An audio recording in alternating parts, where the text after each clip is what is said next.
from the history of the game, a position you really must know if you call yourself a chess fan.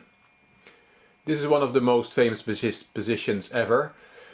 This is a position from the World Championship match in 1972.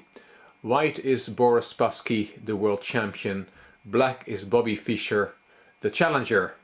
It's the first game of the match. It's July 1972. A bishop ending with both 6 pawns and bishops of the same color. Many pieces have been traded off, and this is a totally equal position. Symmetrical, and there's nothing really going on. Spassky played b4, b5, and almost every move is good enough for a draw, apart from one of them. One of them makes things exciting. Fischer took the pawn on h2 and caused uproar. Many commentators said this is a move of a beginner, which is of course total nonsense. Yes, beginners could make this move because they would not see that after g3 the bishop is trapped. But of course only beginners and top players can make this move, because intermediate players see that the bishop is trapped, so they don't play it, but top players see that the bishop is trapped, but that there might be a way to get out of it, and that's what Fischer thought. Of course he had not missed that the move g3, he just thought he could get an equal position, or maybe he even thought he could get an advantage by taking the pawn. But he miscalculated, and as Jan Timman, Dutch grandmaster Jan Timman says in his books, he was surprised that Fischer made this move so quickly. This is the only move that requires calculation, and Fischer had enough time on the clock to calculate this properly, but he made the move quite quickly and missed a finesse. So Spassky played g3, trapping the bishop.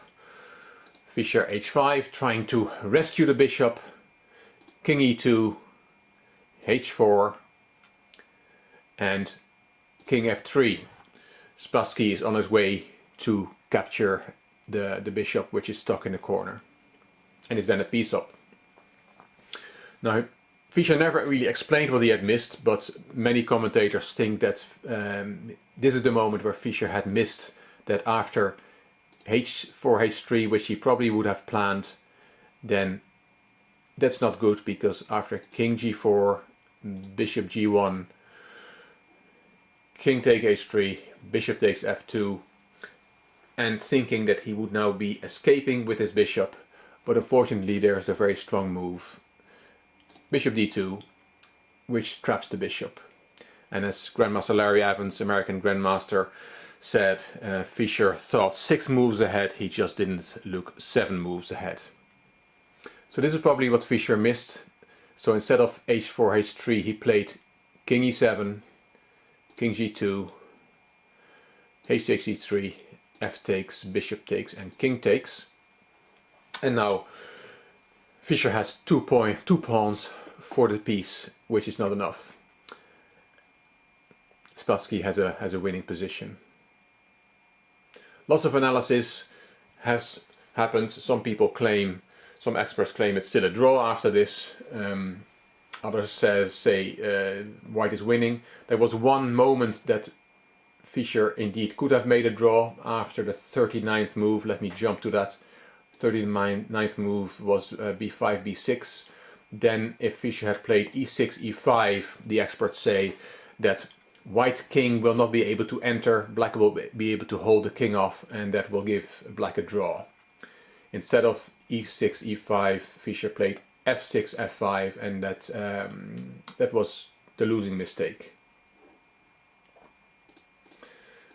One more thing I quickly want to show you, one more position later on, that is after a6, a5, that Fischer played on the 50th move. This was his last trap. Spassky was under a bit of time pressure, and Fischer sets one last trap. If now Spassky goes after the a pawn by playing bishop d2, then the position is a draw. After king c5, bishop takes the pawn, and then with e4, e3, followed by e2 and e1 queening, black could have made a draw, because of course the bishop then has to take the queen on e1, and then the king can take the pawn on b6, and then white has the bishop of the wrong color.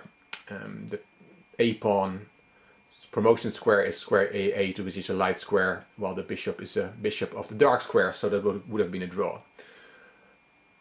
But Spassky did not fall for that. He played bishop f2 and won quite easily. This is the final position after king to d6, and here Fischer resigned, because the only way to play on is a4, but then he gets into zugzwang, king c7. Fischer has to protect his b pawn, bishop c5, controlling the a3 square so the pawn cannot march on, king b5 attacking the bishop, bishop moves away, Fischer has to protect the b pawn again, and then a little tempo move, bishop e7. And now black has either give away his a pawn, which won't help, or he has to move his king, after which he loses his b pawn. So there's nothing more to play for. Of course, Fischer had seen all this, and this is the final position of the game. And Spassky had won the first game and was 1-0 up in the match, and the rest we all know. Fischer didn't show up for the second game, came back, won the third game, and in the end won the match in 21 moves by 12.5, 8.5, and Bobby Fischer was the new world champion. Hope you enjoyed this.